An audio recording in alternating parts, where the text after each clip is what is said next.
Hey guys, it's Julie, designer at the Quilted Cow, and today's tutorial is on the helpful Heifer Wicked Big Prop Upper. Before we begin, I'd like to thank my sponsors, Husqvarna Viking Sewing Machines, Creative Grids, Rulers, Mats, and Rotary Cutters, and Wilmington Prints.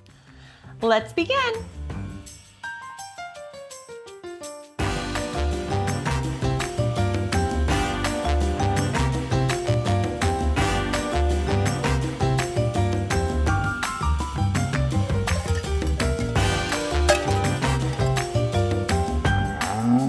The helpful Heifer Wicked Big Prop Upper is one of my favorite tools to use in the kitchen. I use it to hold my cookbooks while I'm using recipes. I use it to hold a tablet to watch a movie. You can even turn your cell phone and watch movies from it from here. All you do is put your item in this little slot and it'll hold whatever you need. You can find this kit on our website at thequiltedcow.com or on our Facebook Lives on Tuesdays and Wednesdays. Let's begin with the first step. With this kit, you need to put your interfacing on your fabric before you cut it out. And I've already done mine. Make sure it's all pressed and ready. When you're using a directional print like with this fabric, you want to have your long ways be side to side so that it's the right direction for you.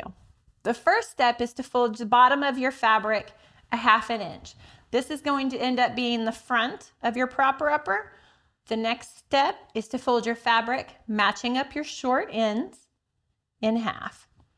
We are going to pin or clip it to hold it in place. So we'll be sewing along the short edges and then we'll sew along the top, leaving our folded edge open for now. You want to leave an opening so you can fill your Wicked Big Prop Upper. I like to do it in the corner. It just makes more sense for me that way. So once you have your top seam and your side seam done, we're going to turn our project right side out. Make sure that you've left a 1 or 2 inch opening at the top, anywhere you would like. Like I said, I leave mine in the corners. The next step is to take the side seam that you've just done and turn it so it's facing up. The top will have a little poof to it, and that's fine. It's not going to affect anything we're doing now. That's the design of this project. So once you have your seam in the center, we are going to measure up from our bottom folded edge 2 inches from the bottom. I'm just going to draw a line at my 2 inch mark. Then we're going to measure up a ½ inch from the line we just drew. And this will be to hold your tablet or your recipe books. The 2 lines that we've just drawn, we are going to add a stitch in to separate the top section from the bottom section. We're also going to do a top stitch along the very bottom of it, right towards the edge. Once again, leaving a 1 or 2 inch opening for fill. Once you have stitched on the 2 lines you've drawn, you want to make sure you clip all of your extra threads at the beginning and the ends of your lines. And then we're going to erase the lines we've drawn. If they're friction pins, use your iron. If you use chalk, just use the eraser or a wet rag. Your project should look something like this. You should have a hole in the top section and a hole in the bottom section.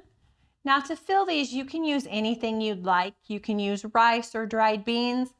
I always worry about those getting wet and molding because, like I said, I like to use them in my kitchen. So today we're going to use polyfill, which is just little plastic pellets. If you're going to use it in your sewing room, you're welcome to use walnut shells. If you plan on using this as a pin holder for your needles, walnut shells are perfect because they keep your pins nice and sharp. You'll need between 50 and 60 ounces of poly pellets to fill this. It does take a lot, but it holds so much weight. So to do this, you need to get a funnel with the odd shape of the poly pellets. I find that the bigger funnel works the best, and then they don't jam up when you're trying to fill your projects. So you just want to place your funnel into your project, right in the opening you had. And then you're just going to fill your funnel until it's filled to your liking. Once you have your top section filled, we are going to use a hand needle to sew this opening shut. I am not the best hand sewer, but you can use whatever stitch you like. So what you want to do is to pinch your folded edge together and just make sure that you sew it large enough that, or close enough together, that none of your filling will come out. Once you have your top section sewn, we're going to go on to fill the bottom, repeating the same process, using your funnel, whatever filling you choose. Now that my top section's full, I'm going to flip it over so that I can fill my bottom section. Once you have your bottom section filled to the fullness you'd like, we're going to once again sew our opening shut. Make sure you keep your threads close enough together that none of your filling's going to get out. And that is how you make the Helpful Heifer Wicked Big Prop Upper. For more kits and patterns, you can visit our website at thequiltycow.com or watch our lives on Tuesdays and Wednesdays. Please like and subscribe for more tutorials, and thanks for watching. Okay, you wicked cool quilters, good job. You made it to the end. We would like to thank our sponsors, Husqvarna Viking Sewing Machines, Creative Grids, rulers, rotary cutters, and mats, and Wilmington Prints for the beautiful fabrics. Thanks for watching.